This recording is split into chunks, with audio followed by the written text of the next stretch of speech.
let's talk about terminal. Mari kita berbicara tentang bandara. In our life, we will go to Terminal 1, Terminal 2, and Terminal 3. Dalam hidup, kita akan menuju ke Terminal 1, ke Terminal 2, ke Terminal 3. Everybody will go through 3 terminals in life. Setiap orang dalam hidup harus melalui 3 terminal itu. Terminal 1, Terminal 1 that's called the I can terminal. disebut sebagai terminal saya bisa.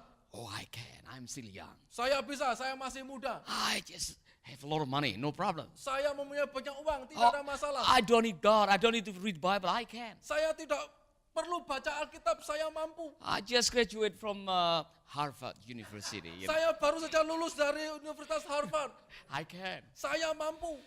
That's the time when you are so proud of yourself. Itu adalah saat ketika Anda sombong dengan diri Anda sendiri. And it seems that you can solve of all the problem that you have. Nampaknya Anda berpikir bisa mengatasi semua masalah. Do you have that in your life? Apakah Anda memiliki hal itu dalam hidup? I had. Saya pernah memilikinya. You feel that, oh, I'm somebody, I don't need God anymore. Anda mungkin merasa saya seseorang, saya tidak perlu Tuhan lagi. You just depend on your own strength. Anda Depend on your own strength. Anda membanggakan diri Anda sendiri. And then you go to another terminal, Terminal 2. Kemudian Anda sampai ke terminal kedua. Remember these terminals. Ingatlah terminal ini. I can't. Saya tidak mampu. You will go to the terminal that make you cry a lot. Anda akan sampai ke terminal di mana Anda akan banyak menangis. All of a sudden, your money, your position, your popularity couldn't solve your problem. Tiba-tiba uang Anda, posisi, kepopuleran Anda tidak bisa menolong Anda. Even a small problem in your life. Bahkan hal remeh dalam hidup Anda. This is a terminal that you have a lot of tears. Ini adalah terminal di mana Anda mencurahkan banyak air mata. I will guarantee that you will have that terminal in your life. Saya menjamin Anda pasti akan mengalami terminal kedua. You have that? Apakah Anda sedang mengalaminya? Jonathan stuck on the rock. Yonatan terjebak di bukit batu itu.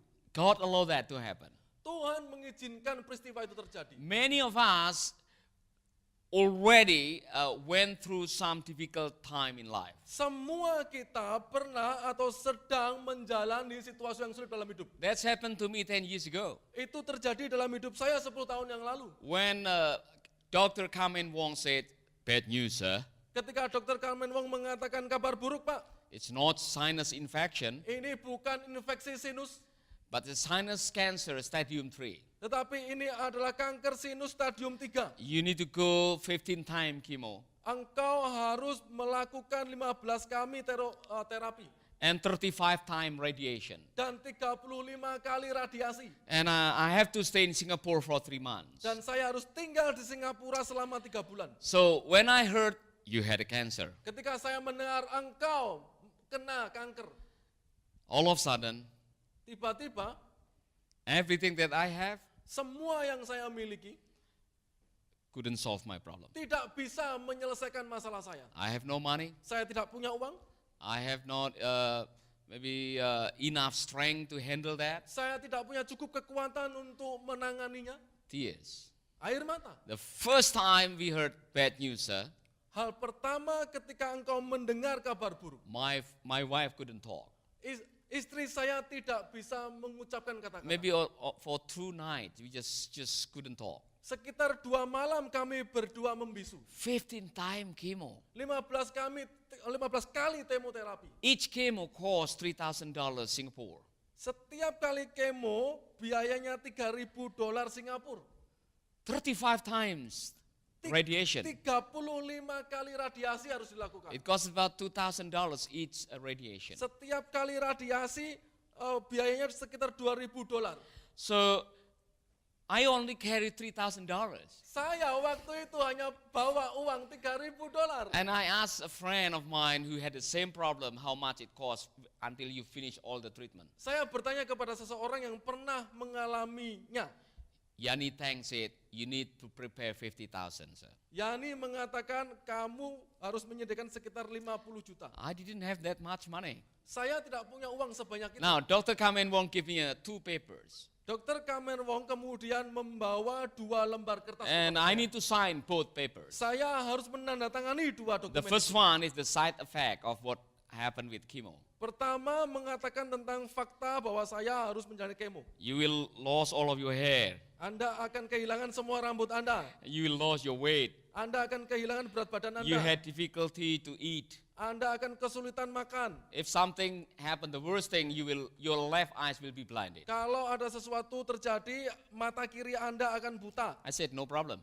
Saya mengatakan tidak masalah. As long as I'm still alive. Selama saya masih hidup. So I signed. Jadi saya tanda tangan. No problem. Tidak masalah. But the second paper, I didn't sign. Tetapi dokumen kedua saya tidak mau tanda tangan. Because I had to pay 30% down payment for treatment. Karena saya harus membayar uang muka sebesar 35%. I didn't have that much money. Saya tidak punya uang sebanyak So I itu. didn't sign. Jadi saya tidak tanda tangan. Dr. Kamen Wong asked me, Dokter Kamen Wong bertanya kepada why you saya, didn't sign this? kenapa engkau tidak tanda tangan? I didn't have much money. Saya tidak punya cukup uang. Will you continue your treatment? Apa kamu mau melanjutkan pengobatanmu? Yes. Ya. Then you need to pay. Kalau begitu kamu harus bayar. Yeah, I will pay. Iya, saya akan bayar. By my faith. Dengan iman saya. Hey, sir, in this hospital nobody pay by faith. Pak, di rumah sakit ini tidak ada orang yang bayar dengan iman. we struggle with that. Kami bergumul The waktu itu. only thing we do at that time is only our faith because we don't have. Satu-satunya hal yang kami lakukan adalah beriman karena kami tidak punya. So all of a sudden she asked me, what is your job? Kemudian dia bertanya kepada saya, apa pekerjaanmu? I said, honestly, I'm a pastor. Saya mengatakan saya ini pendeta. What is your ministry? Dia bertanya apa pelayananmu? So I explained everything about the orphanage and radio ministry, church planting. Saya menjelaskan tentang panti asuhan, tentang pelayanan radio, tentang pelayanan perintisan. After maybe 10-minute explanation, Sekitar 10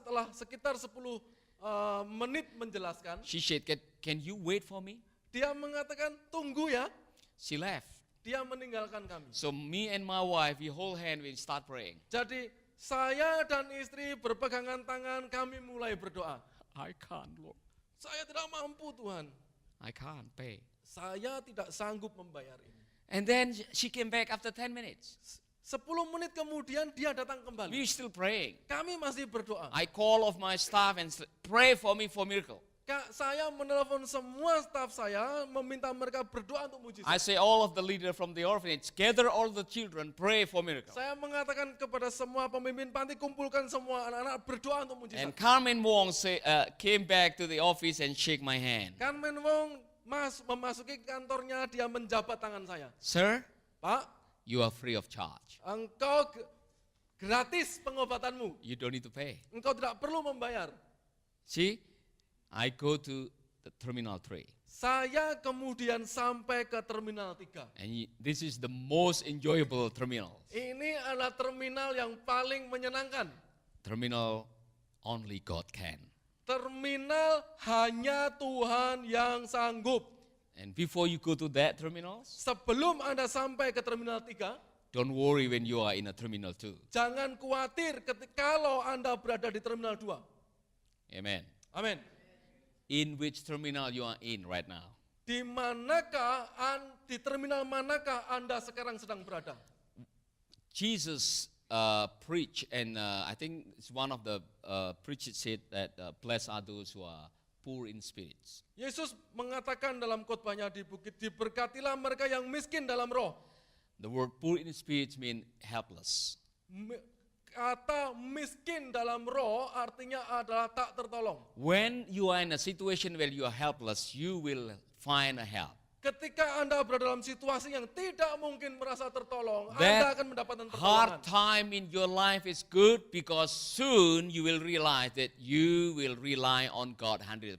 Ketika Anda mengalami masalah yang luar biasa, Anda akan mengalami pertolongan 100% dari Tuhan. Jeremiah said, blessed are those who put their trust in God. Yeremia mengatakan diberkatilah mereka yang mengandalkan Tuhan. So I want to challenge you. Saya mau menantang Anda. If you are in the Terminal 2, Jika Anda sedang berada di Terminal 2, just enjoy your life. Nikmatilah hidup Anda. Because many times the hardest thing in life can be a turning point. Karena seringkali situasi yang paling sulit dalam hidup adalah situasi yang paling menentukan. My wife took me to the cancer centers every 2 days. Istri saya setiap 2 hari sekali membawa saya dalam ke klinik For radiation treatment. untuk pengobatan radiasi. So each group about 12 people. Di sana ada 12 orang. I will never forget cancer center. Saya tidak akan pernah lupa tempat kanker itu. I think the only couple that can smile and laugh at cancer center is me and my wife. Satu-satunya orang di klinik kanker yang bisa senyum adalah saya dan istri. If you go to the cancer center in Singapore, Kalau Anda pergi ke klinik kanker di Singapura, people coming with sad face, orang-orang datang Sad dengan face. wajah yang sedih, on a wheelchair. di kursi roda. Some of them are half life, half dead. Sebagian mereka setengah hidup, setengah mati. It's very sad room. Sangat, itu adalah ruangan yang sangat menyedihkan. What make me alive? Apa yang membuat saya hidup? I saw a sign Saya melihat sebuah tanda on the wall. di dinding. It's a revelation for me. Itu adalah pewahyuan untuk saya. You know, the thing that people say that's the end, Dikatakan di situ pada akhirnya, the thing that people think like the end of everything, di situ terus yang paling dipikirkan oleh orang-orang pada akhirnya can be a new beginning. bisa saja adalah awal dari kehidupan. All of a sudden I try to relate or what on the wall and what in my heart. Kemudian saya menghubungkan apa yang tertulis di tembok itu dengan kehidupan saya. When I heard you got a cancer, Ketika saya mendengar engkau menderita kanker, the first word coming to me is I'm finished. kata pertama yang sampai pada saya adalah sudah berakhir. Goodbye. Selamat tinggal. Even I talk to my wife, if I die, Bahkan saya mengatakan kepada istri saya, kalau saya meninggal. but then I saw that sign. Tetapi kemudian saya membaca tulisan itu. Think that you think like the end of everything Ketika Anda merasa inilah akhir dari segalanya. can be a new beginning. Bisa saja malahan itu adalah awal dari So segalanya. that cancer center is terminal 2 for me. Klinik kanker itu adalah terminal kedua saya. And then I went to terminal 3. Kemudian saya sampai ke terminal 3. I try not to go back to terminal 2 and terminal 1. Saya berusaha tidak kembali lagi ke terminal 2 dan ke terminal Just 1. stay at terminal 3 Saya mau tetap tinggal di terminal 3. until I went to the everlasting terminals. Hingga akhirnya nanti saya sampai di terminal terakhir, surga. God bless you. Tuhan memberkati Anda semua. Amen.